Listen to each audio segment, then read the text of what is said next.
Jake, I guess, no pads is the crazy time for an O-line coach because you always want to see guys in pads. But how good was it just to get on the practice field for the first time? Yeah, it was great getting out there and working with the guys and just being first day of a brand new program and in a new building and a place with so much history. It was when I walked out there, I had to take a minute and kind of let it soak in. But it was fun being out there with the guys. I thought they worked really, really hard.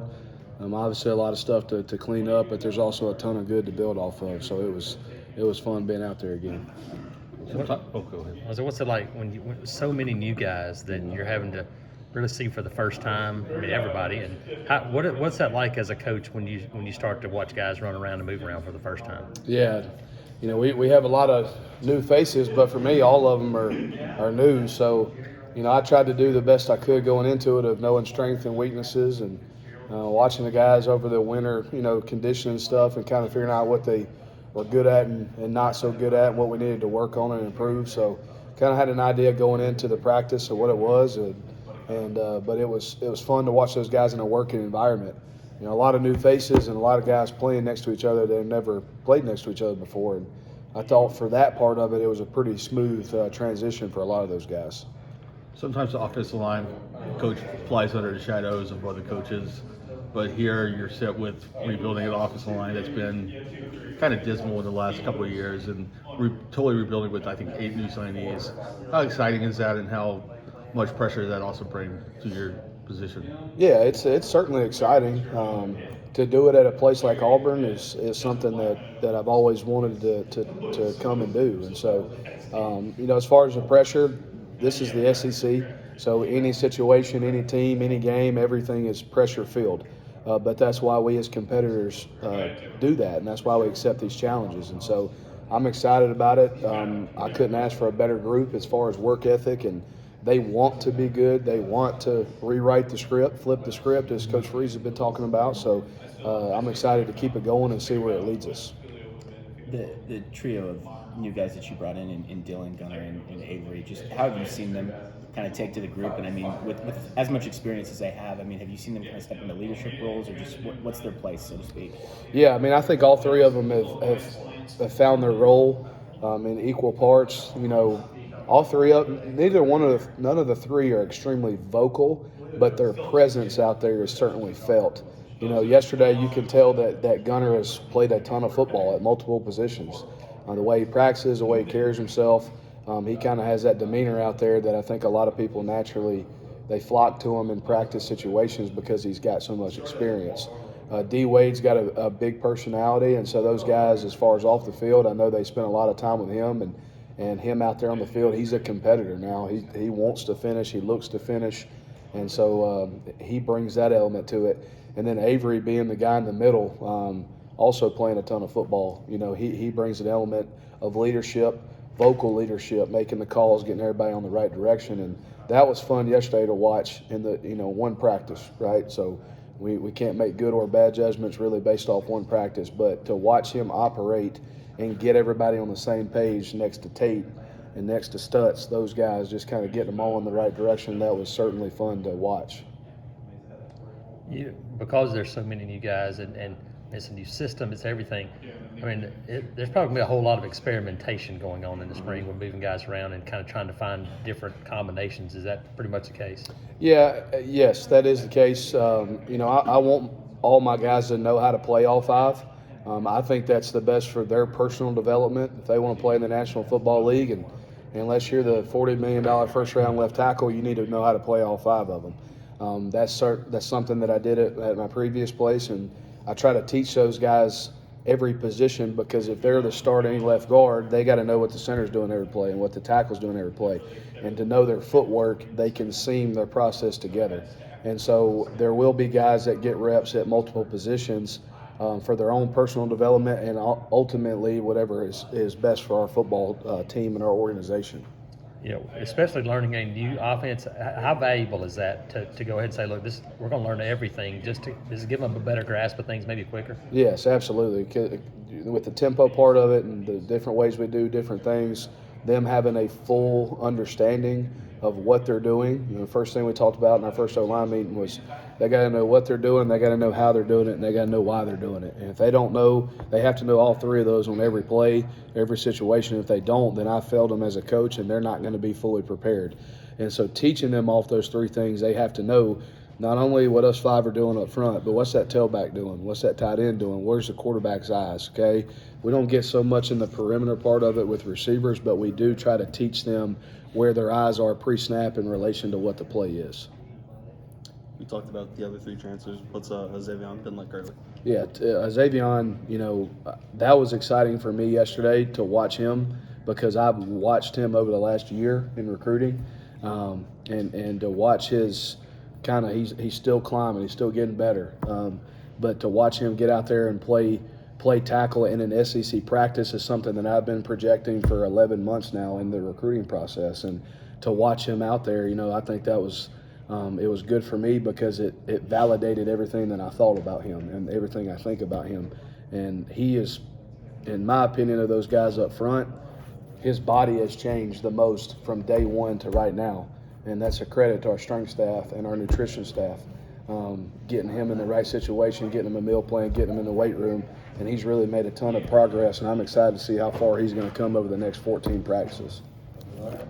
With moving guys around, making sure they know all, how does that lend towards finding your best five and going, hey, okay, does that help out in that transition to try to find those guys? Yeah, because you see them in different spots. Yes, absolutely, because right now I might have a guy that's playing this position, and then if we move him inside or outside or wherever it is, they might gel better. Their skill set might be better at that position, and you don't know that until you try that. And I'm sure every coach has got a bunch of examples of that, and I've had a bunch, over the last 16 months. You move guys in different places, and you kind of find out, here's what our offense is, here's what we want to be good at, here's what our players are good at, and you move different guys around. They might be playing guard, they might end up playing tackle or vice versa. So it helps the overall understanding, but you don't know that until you try it.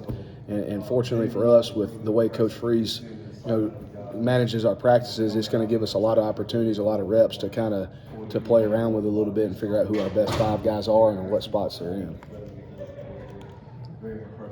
He talked yesterday about, hey, it's a competition, but he doesn't expect to have anybody named anything after the spring. Yeah. For you, is it about maybe finding a pecking order once you get out of spring and kind of having an idea? Is that kind of the goal? Yeah, we talked about it yesterday, and we've talked about it all winter with our team. There's no depth chart. It's a competition every day, and if you feel entitled to a spot, you're wrong.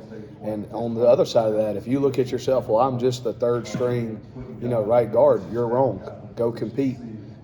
I do believe that when we finish spring, we will know who we have and how many we have and what positions they can play. As far as a depth chart, there won't be one, but we will have an idea of who those guys are and what they can do and what our strengths and what our weaknesses are moving into the summer.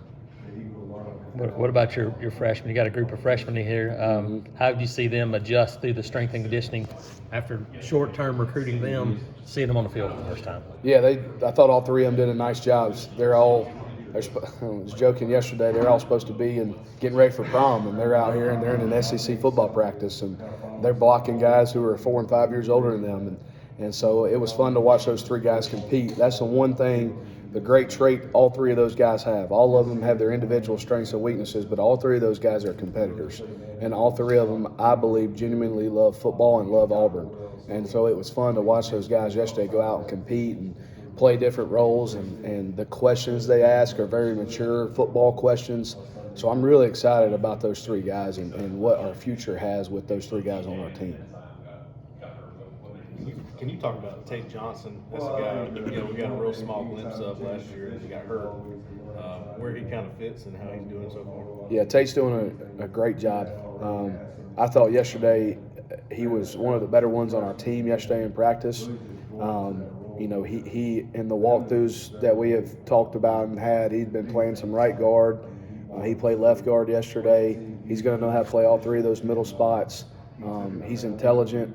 He's tough. I believe he's an Auburn man. He's been through a lot of lows, a lot of highs here, and he's come out on the other side. He had a really good day yesterday, and I'm excited to watch him He's a technician. He knows how to use his body. He's not the biggest guy, but he uses his strengths and he capitalizes on what he's good at. And that's something that's fun to watch. And he certainly adds a huge element to us right there in the middle of our O-line. So excited about his progression over the next 14 days and going into the season. Anybody else that you said, hey, that guy really jumped out to you, even though, like I said, not in pads, anybody you went, holy cow, that was what I wanted to see from that guy? Yeah, I think everybody collectively had a good day effort-wise. Everybody showed up for practice and they worked. They've been working really hard in the meetings. I can go through the entire 16 guys and I can point out something good they did. They've all been in and watched extra film on their own. They've all, last night there was about 8 of them that called me between 8 and 11 o'clock and asked me questions, and they're watching it on their computers, and they're excited about coming in for meetings. So I can point out a bunch of different things that happen, but I believe that all of them are in the right direction. And as long as we have that mentality of getting better and stacking days, I think that we'll come out of spring. Nobody in the country is going to be where they want to be at the end of spring, but I think we'll be on our way to where we want to be after the spring practice is over with. What's it like now having a practice in this facility and being able to have film study and do all the things you can do in here for the first time? Yeah, it makes it feel real. I mean, that's what I was talking to Coach Montgomery about yesterday is, we walked out there and, I woke up yesterday and woke up this morning and walked on the field, and I'm the O-line coach for the Auburn Tigers, and that's exciting for me. And that's something that I take great pride in. So it was fun. I told my wife and kids came to practice, and we were walking off the field. And the first thing I told to Alyssa was, I had fun out there. I genuinely enjoyed the 2 hours we were out there practicing and doing different things, and the energy and the standard that Coach Freeze has set for our football team and the way our team is responding to it. It was a lot of fun being out there. So it makes it real. So excited to get out there as many times as we can. The word fun wouldn't be uttered around here probably the previous 21 months, especially for the players sometimes. Yeah. How difficult is it to build up their confidence again and stuff like that after having such a disastrous 21 months, I would say? Yeah. I think the biggest thing about building confidence is we as coaches instill that in them. And we have to bring that positive energy, okay? The past is the past, okay? And for us to sit here and, think about the past, that's detrimental to our growth. Yeah. But also sitting here and thinking about the tomorrows that haven't happened, that's also detrimental. We got to live right now. We got to find a way to get better today. We got to find a way here in a couple hours to get ready for these meetings and get better in these meetings. Just like tomorrow when we wake up, they got to do a great job in the weight room. They got to do a great job in flex. So I'm challenging my guys right now. Take it rep by rep, day by day, meeting by meeting, and stack it all up. And then for them, I tell them every day, and I believe our team, I'm specifically talking about the offensive line because that's who I'm around, they are taking pride that they're an Auburn Tiger. They get to walk in this building every day. They get to walk past the national championship trophies and the Heisman Trophy winners, and they get to wear that AU on their chest. That's important to them, and I think that gives them that confidence. And as long as we're confident in them, we're coaching them hard now. And it's when we use the word fun, that's part of this. You're not supposed to be miserable out there. Now you got to work hard, and we're going to challenge you, and it's not always going to be fun. There's going to be tough times. But if we have that relationship and we build trust in each other as players and coaches and working together, we're going to be able to get through those tough times and get out on the other side of it. And Freeze talked a little bit about the trust between coaches of being on the same page. How important is that? He said not hearing two different things from two different coaches. Yeah. And how important is him kind of taking an overall thing instead of being just involved with the quarterback, roving around at practice? Yeah, so that's, everybody on the same page. We're one. This is an organization. He's a leader of our organization, and he's done a great job instilling the culture here just like at his previous places, and that's something we're all in, and we want to make sure that we're speaking the same language, we're coaching the same way, we're building these guys up with positive coaching, but we're challenging them at the same time. So to have him, and he's hands-on with the players, and this is a players program, and he's going to treat them the right way, and to see him maneuver his way through the team. For me, it's unique, and it's been fun for me to watch him, through that process.